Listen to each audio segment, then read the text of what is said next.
you started on the road. You're a road dog. For sure. Yeah. Was there ever any interest on going to LA or New York? I went to, what's the thing? Just for Laughs. Yeah. New Faces. Yeah. Which, by the way, I ate shit so hard. Did you? What year did you do it? I did it, I think 2004. And so you were doing it when it was still relevant as far as like a... Yeah, like it was a career maker at that point. People don't know. Just for Laughs has this thing called New Faces, which is basically it's basically like a debutante. Yeah, you're like brought in, you know, as like so like they might as well hold your hand and have you twirl it's in yeah, front it's of like the it's industry. like they're buying horses. It really is. That so someone grabs your nuts Yeah. and then they go, breathe out. No, he's good for breeding. And you're like, oh, I do voices and I never had a dad. And they go, maybe we can do a sitcom. AGT, big time. Yeah. Send him to AGT. Send him to the pit. If he gets out of the Sarlacc pit, he can live. So you did JFL in when did you start comedy? In 98, May 4th, 98, stepped on stage at Acme Comedy Company, did an open mic. How old were you? And oh boy, that's a good question. I was in 98, I was 24. 24? Yeah. So you don't have any kids yet at this point? That can't be right. I couldn't have been 24. I'd have been 23. When were you born? I can help you out. Give me the year you were born. I was 23. Let's go old school. What year were you born? And let's do the math. We'll work it back, dude. By the way, that is such a comic thing where you're like, oh, it's just like a person getting older thing. You go, what? How old was I? The older you get, the more you're willing to give like a generic range. Yeah. But when you're like... From 16 to 34, it's more of a demographic. Yeah. You're going demos. When you're a kid, you're like, I'm 7 3/4. Yeah, like, you right. know? And Exactly. then now over 40, you're like, I don't know. Who was president? Clinton the second time? Like, you don't have any way. Yeah, so 23 because no kids when I started. But then 6 months after I did that, I got asked to go do Grand Forks, North Dakota. Okay. House MC up there. Okay. And then my girlfriend at the time called me 3 weeks in and was like, I'm pregnant. No So way. that's my son. And you're emceeing. I'm emceeing. So I told her, I haven't even unpacked the bags yet. So I'll just come back. And she was like, no, I don't think I'll need you till the third trimester. And I was like, what's happening? What are we, settlers? Is this We're kind of like, that's like prospector law. Hold on. Is this a support system? Yeah. Is this someone who believes in She me? goes, when you see a foot, come back. When a foot comes out, I'll let you know. Yeah. So, I mean, when you're that young in comedy, right? You're in Grand Forks, North Dakota. Right. Sun goes down at 2:30 p.m. Shout out the Northern Hemisphere. Yeah. Especially in the winter. Really making people bummed out. But so you get this call. Are you like, I'm done with comedy? Or are you like...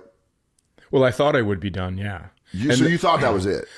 But then she said, stay up there. And then I ended up doing it. And everybody, all the headliners that came up were like, hey, man, when you're done with this, come with me out on the road. Yeah. So listen to this. I had to audition. Mitch Hedberg was my audition week, which is wild. And this is kind of, for me, I've loved comedy since I was a little boy. Sure.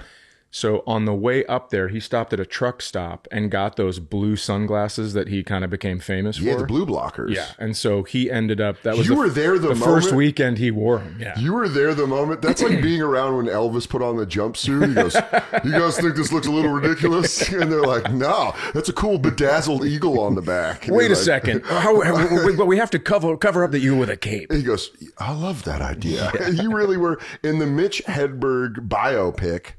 You're at the moment where he goes, hey, Chad, man, are these cool? And you go like, that's it. That's the look. Actually, I was probably like, yeah. Yes, sir. Do you want to bounce any bits? Yeah. Can you help me grow my hair out? There was this story. I saw Mitch Hedberg. I love watching old Mitch Hedberg clips. And there was a story that he had about living in LA. And he had the joke about the neighbor pounding on the wall. Mm-hmm. And then he goes, sorry, there's no door. You're going to have to go around. That joke is about Nick DiPaolo. On Hedberg's set list, that's what the joke was. So it would be like peanut butter and jelly sandwiches, Ant Farm, Nick DiPaolo. And he knew to do that joke. So I love shit like that. When you find out. Yeah, so I got that one, and then I used to use that. So he wrote a joke about me, and I used to use that as a credit because didn't have any credits. That's a badass credit. What joke did he write? It was the, you know what I like? Mashed potatoes. Come on, man, you got to give me time to guess. So we were at this little, we were at this little diner, and I go, I'll have this sandwich and fries, and he goes, I'll have this sandwich and mashed potatoes, and I was like, oh, you know what I love? Mashed potatoes. Can I have some mashed potatoes? And then I just see him grab his notebook. That's great. His little notebook used to have a Band-Aid on the cover. Really? And then he just, are you asking him when he's writing down? Are you like, no, what are you doing? And then I just heard it that night, and I was like, oh my God. He gets off stage, you go, I just want to thank you for writing that. So it was insane. I mean, that is, you could argue Mitch Hedberg is, if the greatest joke writer of all time. Yeah, he was unbelievable. I mean, there's like, you got Dangerfield, you got Norm, you got Mitch Hedberg, but people that, Attell, obviously David Attell, of course. But you have people that are able to put a joke in with like 5 words. I mean, the shortest, best one Hedberg ever did was I used to do drugs. I still do, but I used to too. And you're like, oh, that's such a simple, but it's a banger. So you were on Norfolk, what is it? Grand Forks, North Dakota. I knew it was all a North or a Grand. That first weekend's with Mitch Hedberg. First week, and he had it's his first weekend after coming off of his Just for Laughs, where he got that big $500,000 development deal with Fox. So that's what I was saying about JFL. Yeah. You used to go up there, and if you did well enough at the debutante ball, if you were a dirty debutante, you got like $500,000. It could change your life instantly. And so you go up there, you start in 98. Yep. You have your son in 99? Yes. Okay. So you have your son in 99. So he's about, 4 or 5 years old when you go up to do... Yeah, he probably was turning 5 at the time. Yeah, because it's in July, so he must have just turned. And when you're going up there, has it shifted now to your girlfriend? You're like, hey, I got a legitimate shot to go make us some money. Well, at that point, wife. Okay, yeah. So you guys are married. Made an now. honest woman out of her. Good job. You really are a settler. Yeah. You're just on the old dusty trail. And then we're like, you go, I need to take your name in front of God, or else this boy will be born a bastard. And then we need to have another baby to prove it. Yeah, and then I need a girl because you at that point you're populating for farmland. That's exactly right. Hockey team. I need another worker on the land. So you're married. Is your daughter born yet? Yeah. Okay, so you have 2 kids, and you get JFL. That moment, I got JFL, and I was single, an alcoholic living in a windowless room, and I felt like, well, here we go. So you have to feel like that. Well, times 10 because it's also still the moment. But I treated JFL like I was an alcoholic single living in a windowless room. Yeah. You were like, I'm just going to go up there and have Chris Fairbanks, I met Chris Fairbanks maybe 3 months before that. Sure. So funny. And we just got so drunk and went to all these. But we went to not the industry parties. Yeah. We went to our driver who was French. And he knew to take us to the French parties. Oh, man. Dude, we went in. Listen to this shit. We went in through a back door into this like loft area. Yeah. There's furniture, but it's pushed to the side, and you can tell like this is a really cool. There's beer tubs. I got pickpocketed. So the next day, pounding on the hotel room door, it's the concierge from the hotel, and he's like, Monsieur Daniels, would you like to go back to the States or no? And I'm like, I don't know what's happening now. Why are you asking me a very complicated question? Yeah, I'm pretty hungover, man. It's crazy to go to a door and go, who is your favorite parent? Answer this, and the wrong one will die. Go, please don't do this to me. I still have rust on my hands from a pull-up contest on scaffolding on the way home. What are you, in the Bronx? Yeah, I mean, kind of. Yeah. Dude, it's great. Also, I always said a really good hangover is like a flashbang went off. Just when you get up, it's like, ooh, and so your door's knocking, and they're like, Mr. Daniels, do you want to go back to the United States? And you're like, which passport should I grab? Oh, fuck. Which name of mine do you have? Yeah. I am Jason Bourne. So you get that knock, and you're like, what the fuck? So I have to take a phone call. It's the owner of this loft. And he goes, I have your license and your wallet. If you want to get back to the States, you're going to have to come get it. Sure. So now I'm like, Fairbanks, we started this together. Yeah. We got to finish this together. And so we go up. Job ain't done, brother. Yeah. We go, and they give us instructions, but different way how to get in. We have to walk through a Chinese grocery store. Awesome. then go back to where they're cutting meat, take a back stairway, and now we're in this loft, but it's a normal apartment. Weird. It's all put back together. It was some Eyes Wide Shut shit for sure. Also, I think the part of that you feel the most fear is when they're chopping meat, because then if an older Frenchman gives you a life speech in that moment, you're gonna die. You're gonna get chopped. One of you or Fairbanks, is gonna die in that moment. If he's like, you know that the meat leaves the bone when the soul has exited the body. And you're like, please don't do this to me. He's just fucking cleavering something. He's like, Mr. Daniels, you have 2 small children, yes? And you're like, fuck.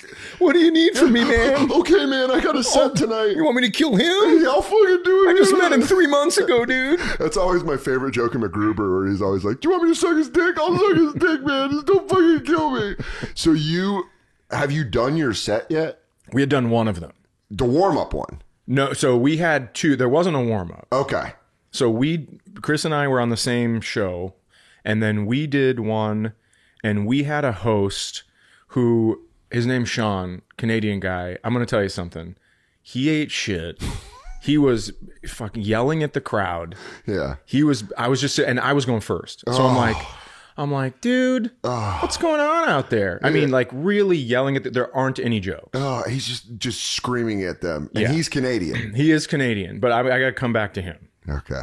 So I go out, eat shit pretty hard. On the first show. Yeah. And I'm like, these jokes, this is like my LA set, which I hate saying. Yeah. But sometimes you have to put that set together where it's. I tell people that all the time. If you come to New York or whatever, have like a 10-minute set that's just your punchlines, like setups and punchlines. Make it so quick and good that you're like, you basically want to do like, when you go see a band at a festival, they have festival sets. Right. Where you're like, okay, like I love Queens of the Stone Age. Whenever I see them at a festival, it's not going to be my favorite set because I know they're going to play No One Knows. Oh, right. They're playing the hits. They're going to play the hits, Little Sister, and then they're going to toss in 1 or 2 for me. But you see an actual show, you get to see all of them. Then it's a lot of them. So you're bringing your... It's just Machine Gun. Yeah.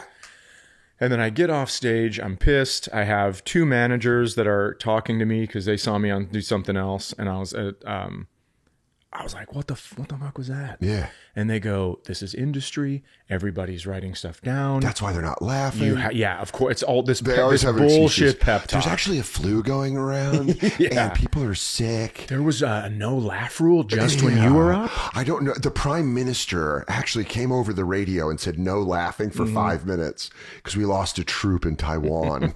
Yeah, it was wild. Yeah. And so, did you know, you've been doing comedy long enough that sometimes a bomb can sneak up on you early and you don't know it's a bomb. It's like in a movie where someone gets shot and they're still talking and they go like, well, aren't we going to go out to that diner? And then you're like, and that's when the blood starts going out. It's like the end of True Detective, the second season. Exactly. Where she's like, you stopped moving way back there, baby. Yeah, you're dead. That's exactly it. And then, but the longer you go in comedy, the more you can like get hit with a bullet and be like, hold on a goddamn second, pull it out of you and be like, start heating up a doorknob. That's like the 15-year mark. It's just when you're going like, it didn't get an organ. Triage in the field. Pink. Pull it out. But that one, you could be like, was it one of those ones where you're like, I'm bleeding, or did you know I'm bombing immediately? Yeah, I knew. Well, I had a bad attitude because of this Sean guy. So I walked out with a bad attitude. I want to get into Sean so bad, and I want last names so I can Google him. And I had seen these French, these Montreal, these Quebecians. Yeah, Quebecois. Yeah. I had seen them chase a big papier-mâché head. They got out of line when we were walking to the show, and they were chasing him down the street.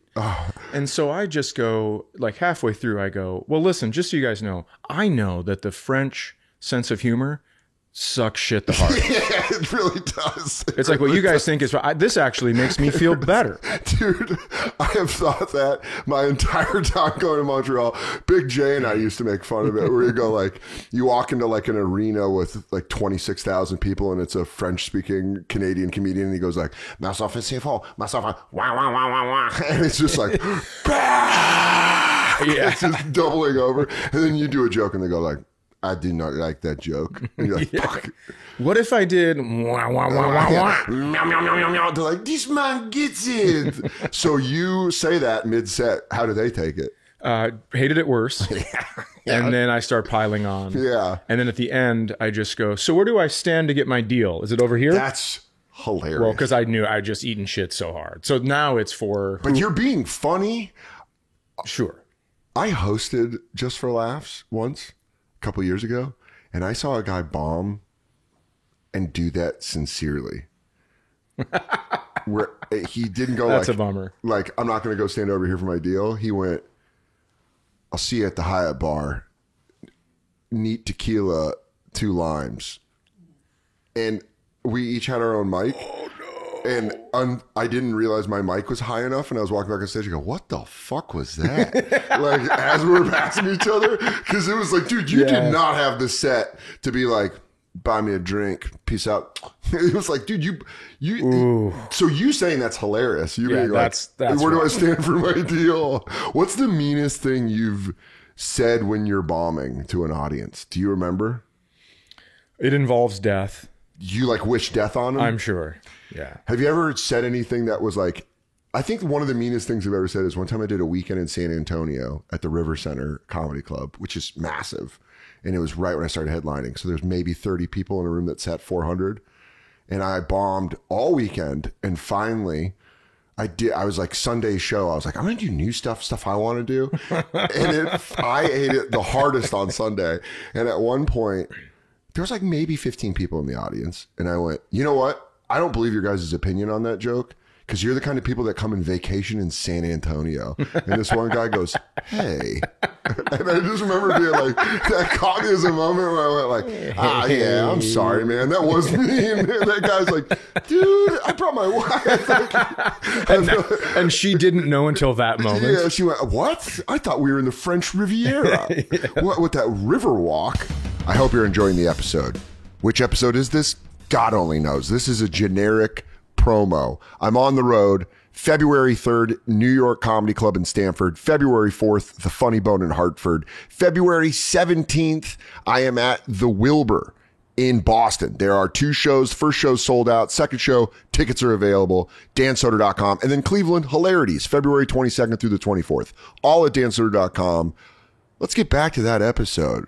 What a barn burner. So back to JFL. Okay. The first set, bombed hard. Yeah. You do the I'll be waiting for my deal over here. Yeah. Did you talk to anybody? Did anybody from the industry? Did anybody on your show do well after you? I think so. Do you remember anybody who was on your show? People. Yes. Cecily Nobler was on my show. Chris Fairbanks, Isaac Whitty. But nobody, I don't think anyone crushed. Like, we didn't leave that show going, someone's getting a deal. Yeah. Right? Yeah. And then there was a different host for the other group, and I think everyone killed. That's always how it is. That's always how it is. I did Live at Gotham on Comedy Central. Mm-hmm. I got that before I got JFL. So that was my big, like, shit, I'm going to be on TV. Yeah. I'm going to get a manager. I might stop being a waiter. I was doing deliveries from the Mexican restaurant like the day before I taped, and I was like, this is over. And we were the first episode to tape. It was on a Thursday at 7 p.m. in August. So the sun was still screeching at 7 p.m. Yep. Jim Jeffries was hosting. They had no time for a warm-up.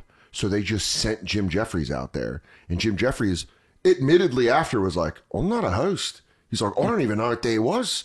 And I went first.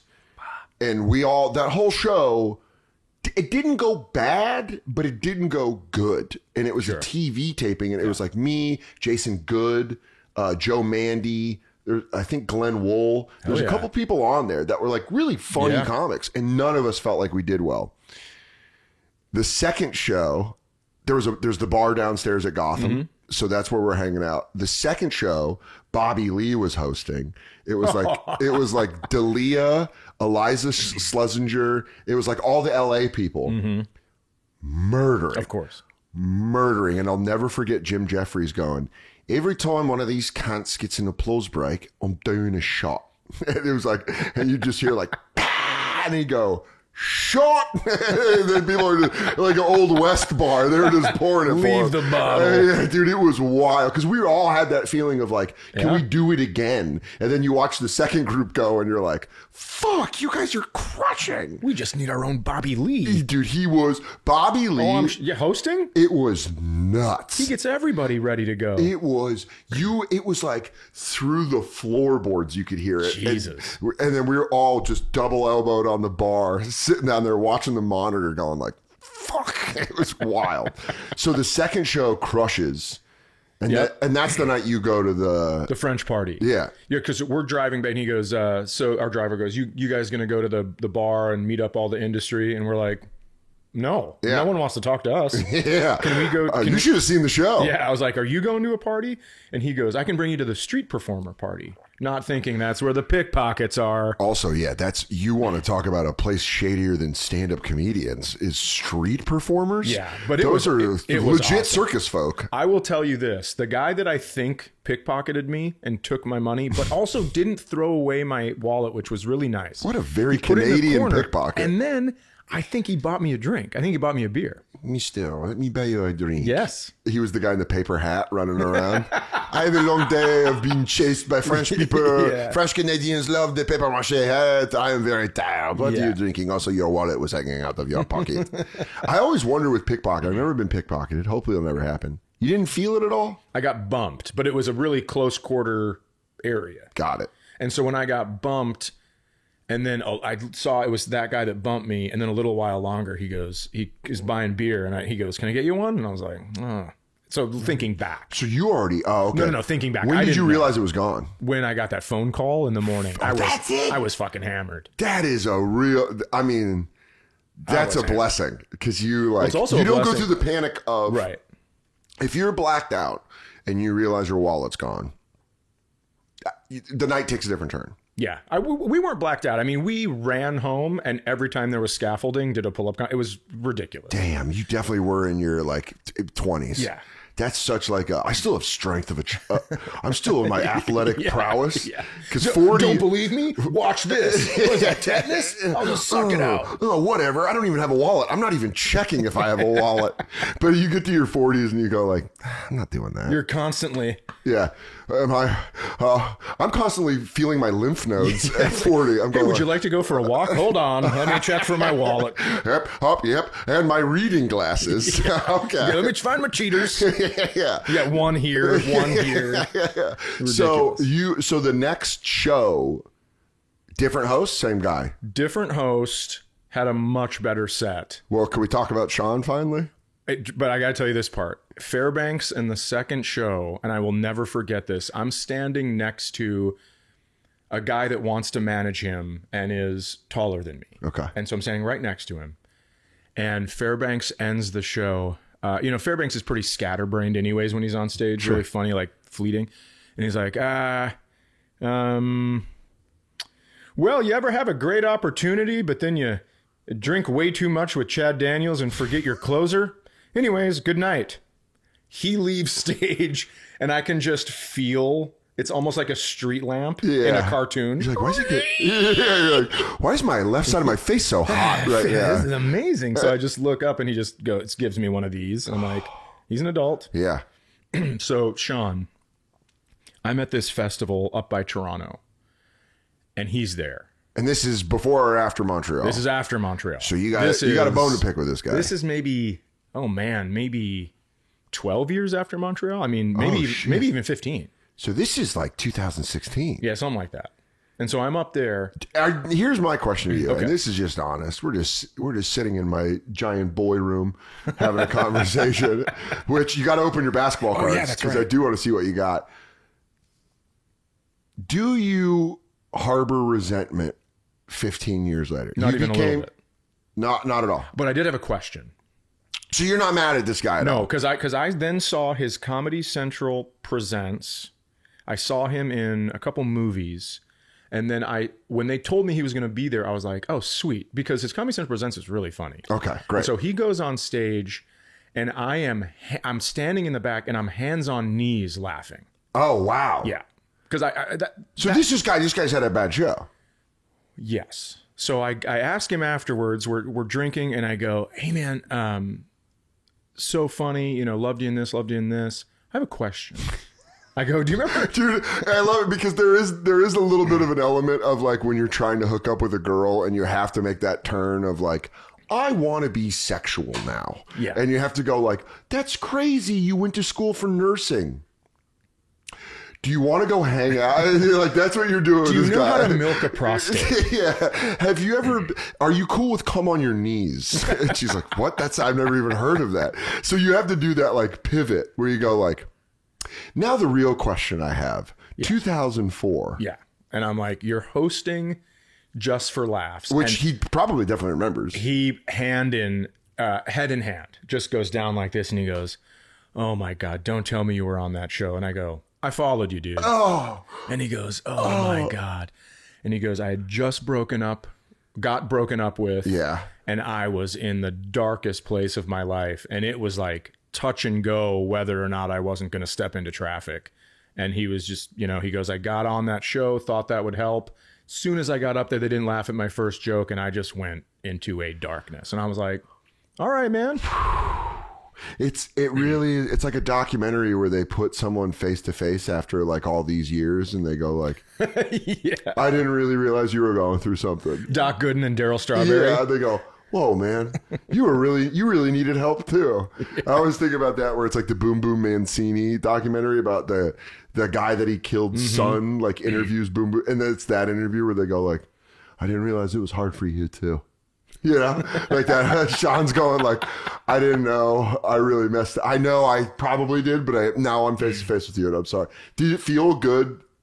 It had to feel like, no, because not good, but like cathartic, I guess, a little. I didn't even say this. I mean, here's the deal. My career is, I'm not on top of the world, but I got to raise my kids where I wanted. I got to do comedy like on my terms. You also have, and that's what we were talking about at the beginning, an insane amount of respect from the world of comedy. There are very famous comedians that don't have a quarter of the respect that you have in the game.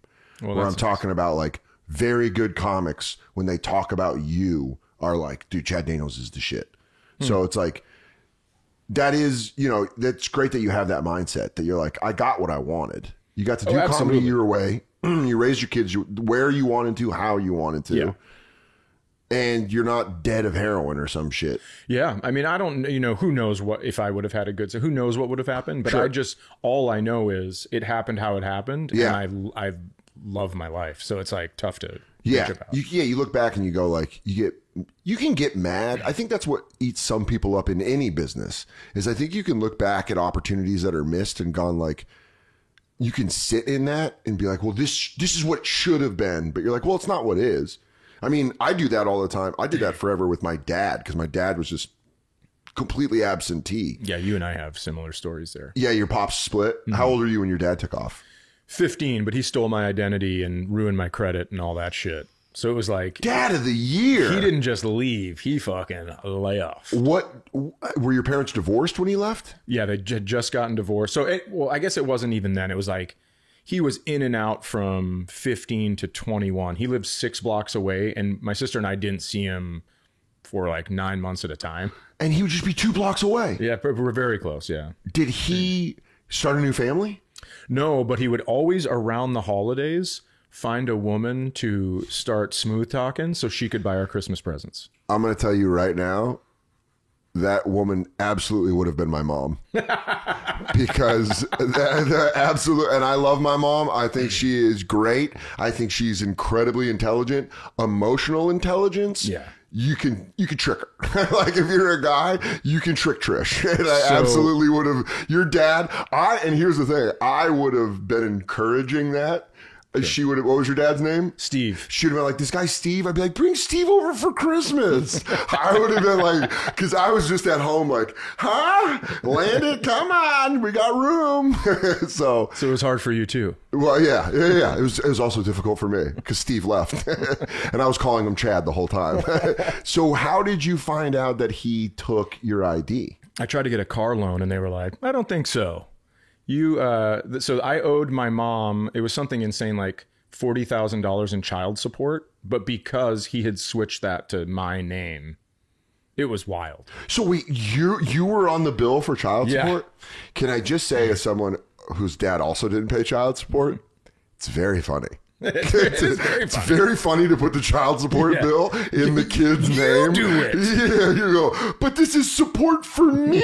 And they go, no, you got to pay that. That is, I don't even know, how did the state get tricked into that? I have no idea. But they're like, how's the kid paying for child support? My mom had to write this letter to the power company and to this so you were on the hook for all complex. This shit? Oh, yeah. He got bills in my name and never paid them. Oh, my God.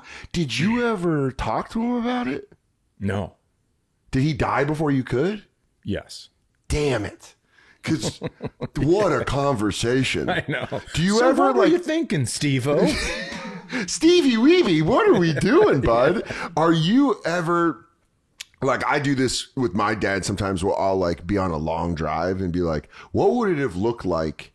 Because my dad died when I was 14. So I always think about, it's probably better that he died then. Sure. Because had I had a modicum of success, had I had any success, he would have been the dad from Waterboy.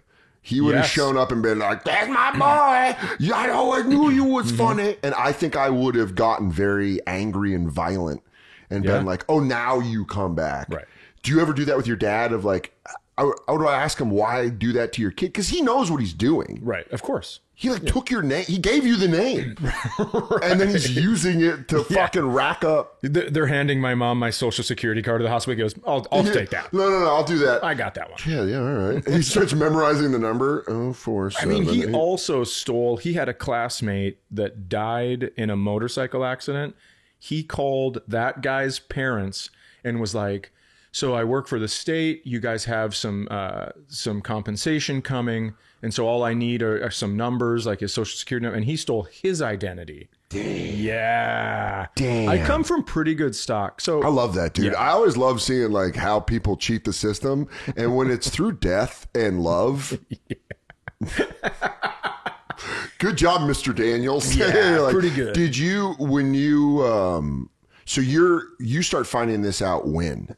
Like when you're like 18, 19? Yeah, when I was probably 20. 20. And then you find that out. Did you already have heat towards your dad for taking off and being like 2 blocks away, not talking? I kind of enjoyed it because it's like I was at that, you know how when there's a son and a dad, it's like, you know, the prince has to kill the king eventually, that kind of thing. You become the man of the house. Yeah. Yeah. And so I did not become the man of the house. Like my mom would be like, can you help out and mow the lawn? I'll be like, fucking, what's wrong with a long grass? Yeah, grass is cool long. And so some people like it long. Yeah, we could comb it.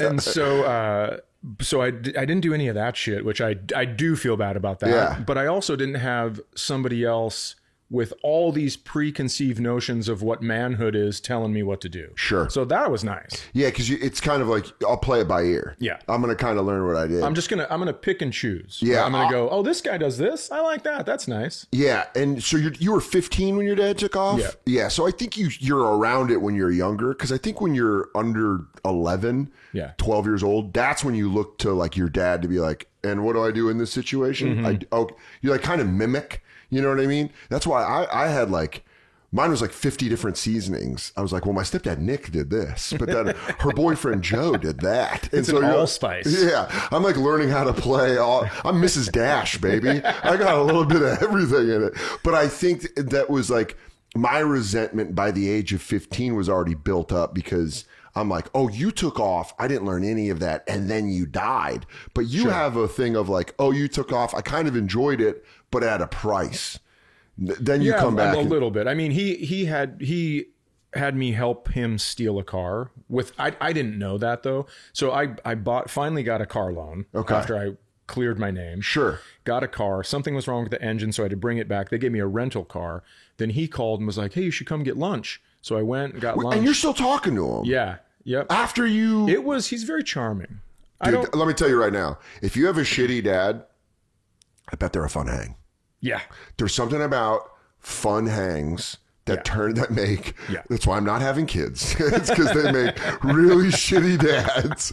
They make really shitty dads because they can charm their way out of it. Yeah. My dad charmed his way out of my dad did absolutely. nothing and died at 48 in massive debt because he was such a fun hang. Yeah. And at his funeral, everyone was like, yeah, the guy was a fucking blast. And you're like, well, yeah. My dad was a liquor salesman. Hey, so was mine. Wow. Southern Wine and Spirits. Interesting. My dad worked as a bartender at a liquor store and worked as a liquor salesman. Oh, and that's interesting. At Southern Wine and Spirit. I have his fucking business card. It's one of the only things I don't have a picture with him, but I have that. I have my dad's business card, but it doesn't have his name on it. Yeah, it's got your name.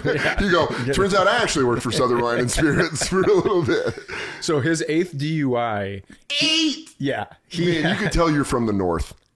Because there's like people in the South, they're riding bikes by the 3rd one. In the North, they go like, well, how am I going to get the Z Tour out of the fucking field? So he took all of the seats out of his sales van, put chairs in there, and just because he wasn't allowed in a bunch of bars in town because he'd been kicked out. He's traveling bar? Traveling bar.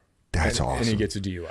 See, here's the thing about everything you've told me about your dad. We could take the sad out and it would make such a fun, like, Disney movie where you're like, he's a crazy dad. He put a restaurant in a van. That's all you have to do is shift it from bar to restaurant. And you're like, my dad's zany. And you go, no. There's a lot of sadness behind that. There's 8 Deweys. There's fucking 8 Deweys is nuts. Just yell a name. I bet he'll turn around. Yeah. Watch your wallet because he's going to go for the numbers, not the actual wallet.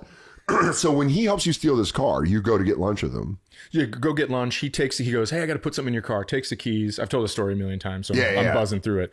But takes the keys, makes a copy that I don't know about, comes back in, and then he calls me a couple weeks later when I get my car back, has me drive him. He goes, I need you to come get me. This is the last thing I'll ask you for a while. I'm like, all right. Yeah, that sentence probably had to be his catchphrase. Where he goes, all right, it's the last thing I'm going to ask for a while. And you go, you've asked a lot of the time. So then I'm driving him back from Fargo to Fergus Falls, where I lived. And I'm going 2 over the speed limit. He goes, you got to slow down. We can't get pulled over. I'm like, what the fuck's going on? You got a real heist going on, Pops. So then he goes, all right, take this exit, pull in here. And then we're back in the car lot where I bought my car.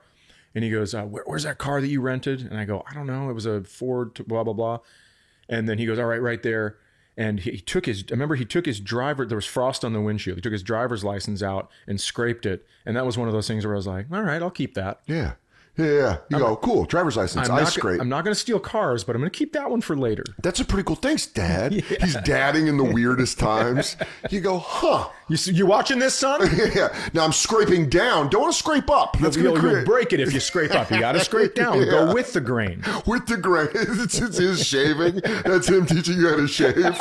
He's using your license to help steal If you go up on the frost, you're going to get ingrown frost. Yeah, so you got to go down. Smoother, cleaner.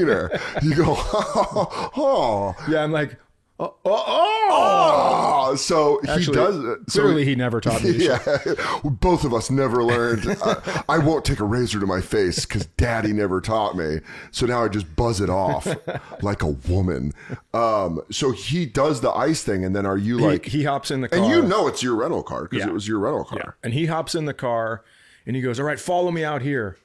And I'm like, "Okay, he wants me to follow him. That's awesome." Yeah, dude. I mean, clearly, dude, you really are soaking in the dad time. He loves his boy. Yeah. He wants me to follow him. So we get 2 miles out of town. I get out of the car. He rolls his window down and he goes, "Stay in your car. Stay in your car. I gotta go." And I'm like, "Oh, I thought I was coming." And he goes, I just want to make sure there wasn't a cop right behind me." And I'm like, "Okay." Like one of those, like, see ya. Like one of those moves. I am loving. I never thought about the life of the son of a criminal, where he just goes, "So you're gonna call?" He goes, "Yeah." "Bye. Thanks for helping me steal a car. Your lookout, dildo." He's like, "You're not my kid. You got any cash? I gotta roll." Yeah. "Santa will get you back twice as much." Yeah. So, how old are you when he died? Well, we don't know when he died, and we don't know officially if he died. But can I tell you something? Just from the stories I've heard, I don't believe he's dead. I do. Same reason that you were talking about that. Yeah. Is that he would have asked to borrow money by now. Got it. Yep. He would have seen it. So he would have looked at your ticket sales on the road. He would have gone like, Chad does real well on the road. And if he's doing a Versus deal, he knows how to book it. He goes, if he's getting a Versus, this is a good amount of cash. Turns out I've never met my new manager. Yeah. And it's my dad. Oh, what a reveal. Mission Impossible's you. He's like, Chad, one last thing. It's me, your dad. Help me steal this other car. That's nuts. Yeah, So it's pretty crazy. So how did you get the word that he was dead? My sister, so I guess he got in a car accident or something, and then this old lady from a church was nursing him back to health, and she had called his sister, who called my sister. I don't talk to really any of his family. He's got a cousin that's fucking rad who comes to all the shows and stuff. Yeah, he's great. He lives in Fargo. You want that family member. Yeah, he's great. You go, I'll take you. Yeah. Everyone else. And I remember him from when I was a little kid because he used to wake us up with a rooster call, and I was like, "What is going on? You're a man. You're not a rooster. You're not a fowl. You are a man." Yeah, so he still comes and hangs out with his wife, comes to shows all the time. Isn't that great? Yeah, I love when you have very weird. Yeah, when you have a shitty family, but you have a good member. Like I just got back in touch with my cousin Lisa, and she's great, and her kids are great, and then we just commiserate on how terrible our family is, and you're like, oh, this feels fun because you don't have to. You know what it is?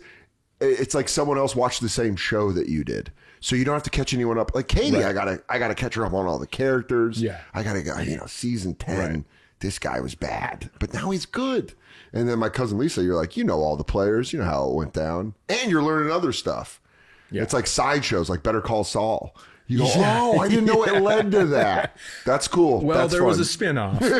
I have to spoon feed. I mean, I don't have to. I mean, she can handle it. But my girlfriend, Kelsey, it's like, I don't want to give you too much of this at a time because your reaction to the little things where you're like, I'm so sorry. She's so supportive. Yeah. She's like, I'm so sorry to hear that. It's like, well, we got to stop there for today. Yeah. So there's too much. We can't give you too much or you're going to get... If you're sorry about that, you're going to be weeping in a second. I'm going to give you sadness diabetes. And by the way, I don't know how your mom was, but I will tell you that I think we get 100 points for both parents. Yeah.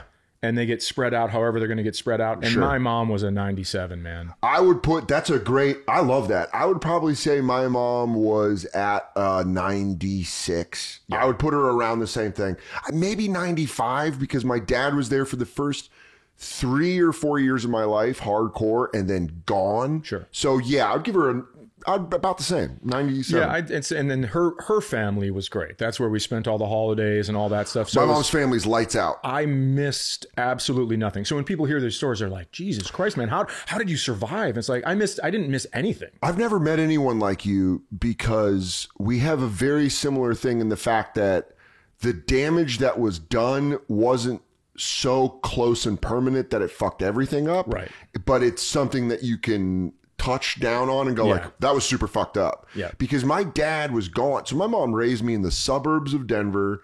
I had a great childhood. Mm-hmm. Like, I had some tough shit happen, but like my mom's family's great. They're like a huge Irish family. We go see them all the time, all the cousins. Yeah. We get calls and stuff. So yeah, it's not like I was just in a single wide trailer and there was no one there. Yeah. My mom was there, but we had our beef, but you grow up and you work that out. And then you go like, oh, fuck. There was this moment that Katie came with me to go to Lake County, to Lakeport. And I always said, like, it's real shitty. You're not going to like it. And she thought I was being dramatic.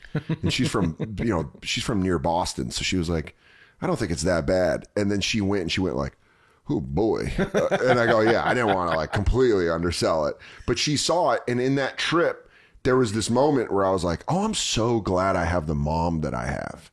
Because if I would have had a shitty mom, this whole thing would have gone to hell. Oh, forget it. You got to have one. Yeah. And so but I never thought about that. You're right. You get 100 points. So when you're doing comedy, because the joke, the one question I had about your new special is, does your son get mad when you do a joke about him? No, so with my kids sucking up water in his asshole. My kids I've never done a joke on stage about them without asking their permission. That's awesome. I always wonder about that because all of our friends, you have family. You're going to talk about your family and stand up. I do that with my mom. Whenever I talk about my mom dating or whatever, there was one time that she kind of gave me the clearance for the rest of my life where she goes, hey, I put you through it. If you can make it funny, go for it. Yeah. And you're like, Thanks, lady. Yeah, that's what I've done too. I've gone, Mom, you had me.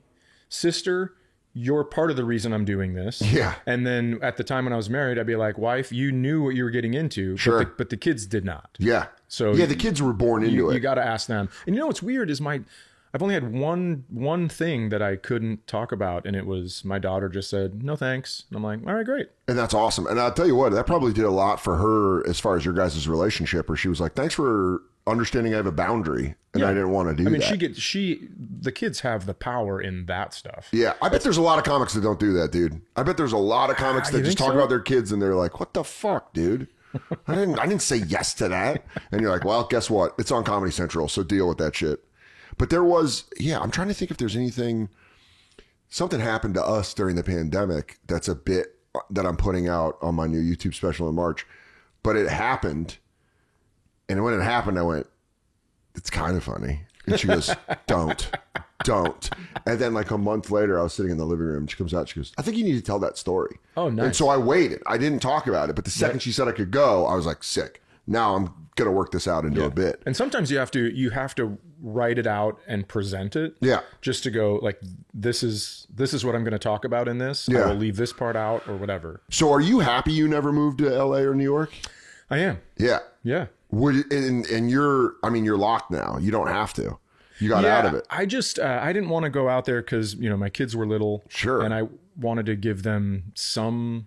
God, can you imagine how weird they would be if you had to move to like Silver Lake and they're just LA kids?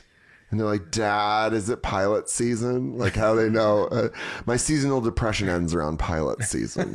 They're like, you don't want that shit. Yeah. Sometimes people ask me like, what do you think you missed out on by not moving? It's like, well, how could I possibly answer that question? I just know what I would have missed out on if I moved. Which that makes sense. The other side of it. And now they're out of the house. Yeah. So now you're just like back to like, now you're kind of in a sweeter spot because now you have your home base where you live. You like where you live. Yep. And then you can go do shows you want to do. Yeah. And you're not like, because I bet there's got to be a point where people leave LA and someone like your kids leave out of the house in LA and you're like, why do we live in LA?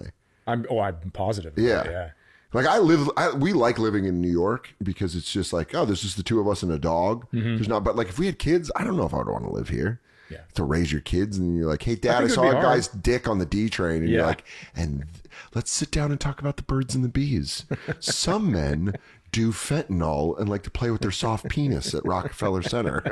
Giving those the New York childhood stories where he goes, when he's yelling, he's not yelling at you. He's yelling at his own brain. Well, it's interesting because we have that version of that in northern Minnesota, but it's just like, Daddy, how come there's a wiffle ball bat sticking out of that horse's tummy? Yeah, like, well, some horses like to do fentanyl. Yeah. Some horses are nuts and carrots just don't cut it for them. Dude, when you walked in, I showed you, I've got NBA basketball cards. Shout out Sumner, my buddy Mark, who got me into this. So you got a pack of NBA hoops cards. Yeah. We start doing this now. Just giving a pack of basketball cards to people that care. If they don't care about sports, I'm not wasting this. This is from 89, I think. All right. Open. So this is from 1989. If there's gum, you have to eat it. No gum. Okay. Thank God. Yeah. We got Otis Smith from the Magic. Fun. We've got Frank Brickowski. Show me. I just got to see this guy. Look at this guy. Frank, wherever you're at. Born in 1959, played at Penn State.